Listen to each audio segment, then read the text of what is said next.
పీకే news Telugu ఛానల్కు స్వాగతం.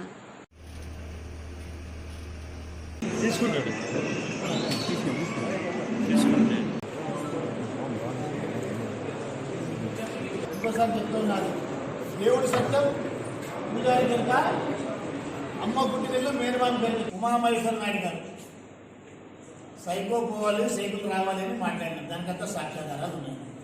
చిన్న మనడు దగ్గరే సైకో పోవాలి సైకిల్ రావాలని మాట్లాడారు. ఈరోజు రంగయ్య గారి దగ్గర వచ్చారు.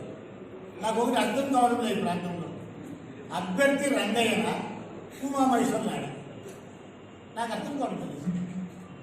ఎక్కడ నిన్న కొన్ని ఊర్లలో పోయినాడు. మీ ఊరికి ఎవరు వచ్చినారో చెప్పండి, మీ ఊరికి ఎవరు వచ్చినారో చెప్పండి అంటే రంగయ్య ఉమామహేశ్వరుడు పరిచయం చేస్తే తప్ప ఈ నియోజక ప్రజలకి తెలియనంత కొత్తడైపోయినా నాకు అర్థం కావడం. రంగయ్యని ఇది పరిచయం చేస్తాడు. వీడియోలు ఉన్నాయి. ఎవరు వచ్చినారో చెప్పండి అని అంటే రంగయ్య ఎవరని కూడా ప్రజలకు తెలియదు. ఈయన చెప్తే తప్ప ప్రజలు తెలుసుకోలేదు. ఇదేంటి వింత పోకుండా నాకు అర్థం కావడం. నిన్నటిదాకా తింటారా ఈరోజు చేస్తుంది. ఒకటి చెప్తున్నా, దయచేసి ఉమామహేశ్వర నాయుడు గారు రంగయ్యని అవమానం చేయండి. ఫస్ట్ ఆఫ్ ఆల్ ఎలక్షన్ కట్టిన తర్వాత గతంలో 5 సంవత్సరాలేమో ఆ రోజు రంగయ్యని కళ్యాణంలోకి రాని పరిస్థితి. 5 ఏళ్లలో ఎన్ని సార్లు వచ్చినారు? ఇక్కడ రాని పరిస్థితి. ఘోరమైన అవమానం జరిగింది రంగయ్య. ఈరోజు దానికి మించి అన్యాయం జరుగుతుంది. దయచేసి ఉమామహేశ్వర నాయుడు గారు బాగా చదువుకున్నటువంటి రంగయ్య డాక్టర్ రంగయ్యని డమ్మీ రంగయ్యని చేస్తాము. ఇదేమి ఇంత ఇది? అందరూ డాక్టర్ రంగయ్య అంటామంటే ఉమామహేశ్వర నాయుడు ఏమో అతన్ని డమ్మీ రంగయ్య చేస్తున్నారు. అభ్యర్థిగానే పదనే మాట్లాడుతున్నాడు. ఎక్కడ పోయినా పబ్లిక్ అట్రాక్ట్ చేస్తున్నాడు. నామ మాత్రంగానైనా కూడా రంగయ్యకి మాట్లాడే అవకాశం కూడా ఇవ్వచ్చు. దీన్ని బట్టి చూస్తుంటే నాకు ఒక లెక్క. ఎందుకంటే నేను 4 ఎన్నికలు చేసిన, 3 సార్లు ఎమ్మెల్యేగా గెలిచిన.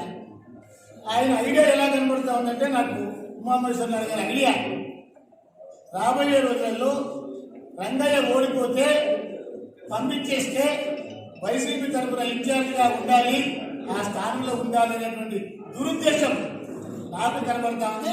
నిన్న చాలా గ్రామాలకు పోతే గ్రామాల ప్రజలతో చెప్పారు. ఉమామహేశ్వర నాయుడికి ఏం ఆశ పెట్టుకున్నాడు? గుంతకాల నక్కలాగా ఈ రంగయ్య ఎప్పుడు వెళ్ళిపోతాడా, ఓడికి పంపించేద్దామా, నేను ఆ స్థానంలో ఉందామా అని ఐడియా కనబడుతుంది. లేకపోతే ఏం రంగయ్య ఒక అభ్యర్థినే లేదు, ప్రజల్లో పోతా ఉండేది. ఈయన మాట్లాడుతున్నాడు, ఈయన చెప్తున్నాడు, అంతా కానీ కాబట్టి అడగడుగునా కూడా రంగయ్యకి అవమానం చేస్తున్నాడు. అయ్యా ఉమామహేశ్వర నాయుడు గారు, తలారి రంగయ్య గారు నీ ఇంటి తలారి అని అనుకోవద్దు. దయచేసి చెప్తున్నా, నీ ప్రవర్తన అలాగే ఉంది. ఒకవైపు డాక్టర్ రంగయ్య గారిని డమ్మీ రంగయ్య గారిని చేస్తూ నువ్వు తలారి రంగయ్య గారిని మీ ఇంటి తలారి గారిని ఊహించుకోవద్దు. ఆయన వ్యక్తిత్వాలు ఉండింటాయి, దీన్ని గుర్తుపెట్టుకోవాలి. కాబట్టి కళ్యాణ ప్రజలను కోరుతూ ఉన్నా, అలాంటి స్వార్థపూరితమైనటువంటి వ్యక్తి చెప్పే మాటలు దయచేసి నమ్మవద్దు. తప్పకుండా కూడా కుటుంబం నిలవాలి. కాబట్టి సురేంద్ర బాబు గారిని గెలిపించుకుంటే ఆయన కాంట్రాక్టర్ గా ఉన్నాడు. కేంద్ర ప్రభుత్వం మద్దతు దొరుకుతుంది. మేము కూడా ఉండి నీళ్లు వచ్చేదాకా కూడా అన్ని రకాలుగా కష్టపడి ఈ ప్రాంతానికి నీళ్లు కూడా తెచ్చుకొని ఈ ప్రాంత ప్రజలు సంతోషంగా ఉండేదానికి, సస్యశ్యామలంగా ఉండేదానికి అవకాశం వస్తుంది. కాబట్టి దయచేసి ఈ కూటమి అభ్యర్థి సురేంద్ర బాబు గారిని గెలిపించమని చెప్తున్నాం. రాజశేఖర రెడ్డి గారి జయంతిని రైతు దినోత్సవంగా జరుపుకోవడం జరిగింది రాయదుర్గంలో. ఆ సందర్భంగా అంటే తన తండ్రి జయంతి సందర్భంగా 21 ఇచ్చిన మాట ఇది. బీటీపీ పనులకేమో 60 రోజులు టైం లిమిట్ పెట్టినారు. మా దగ్గర ఆంజనేశ్వరం ప్రాజెక్ట్ ఏమో 3 నుంచి 4 వారాల ప్రాజెక్ట్ టైం పెట్టారు. మిగతాదేమో యుద్ధ ప్రాతిపదికన అన్నారు. 21లో చెప్పిన మాట ఈరోజు 24వ సంవత్సరం. కనీసం అంటే 30 సార్లు ముఖ్యమంత్రి గారికి గుర్తు చేయాల్సి వచ్చిందాం. ఈ సబ్జెక్ట్ పైన అసెంబ్లీలోనే నేనే సాక్షాత్తుగా అసెంబ్లీలో మాట్లాడాను. తప్పకుండా ఇది చేయాలని శత ప్రయత్నాలు చేసినాం.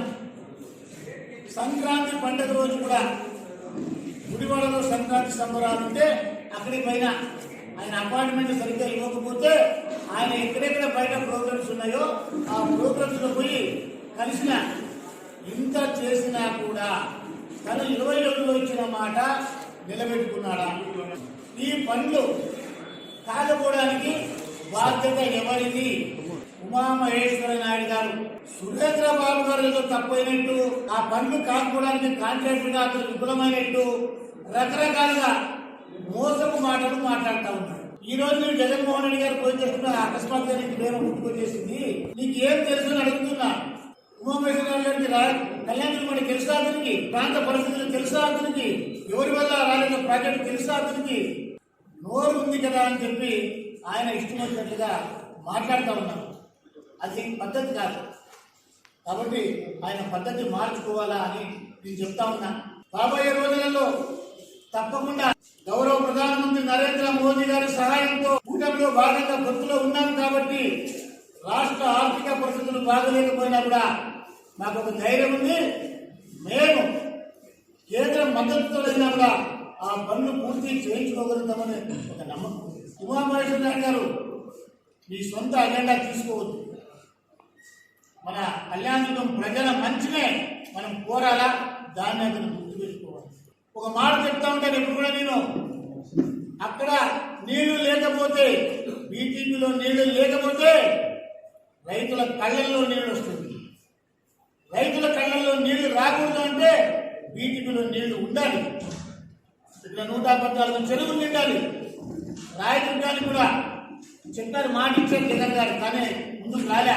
58 చెరువులు అక్కడ కూడా నింపాలి.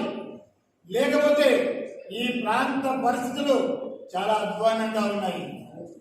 చాలా ప్రాంతాల్లో కరువు వచ్చి కూడు లేక చనిపోయిన పరిస్థితులు మనం చూస్తుంటాము, వింటాము. కానీ ఆ ప్రాజెక్టు పూర్తి కాకపోతే ఈ ప్రాంత ప్రజలు రాబోయే రోజులలో తాగడానికి నీరు కూడా లేక చచ్చే పరిస్థితులు వస్తాయి. అలాంటి పరిస్థితుల నుంచి మనం గట్టెక్కాలంటే తప్పకుండా బీటీపీ నీళ్లు రావాలి. 114 చెరువులు ఇక్కడ నిండాలి. 58 చెరువులు అక్కడ.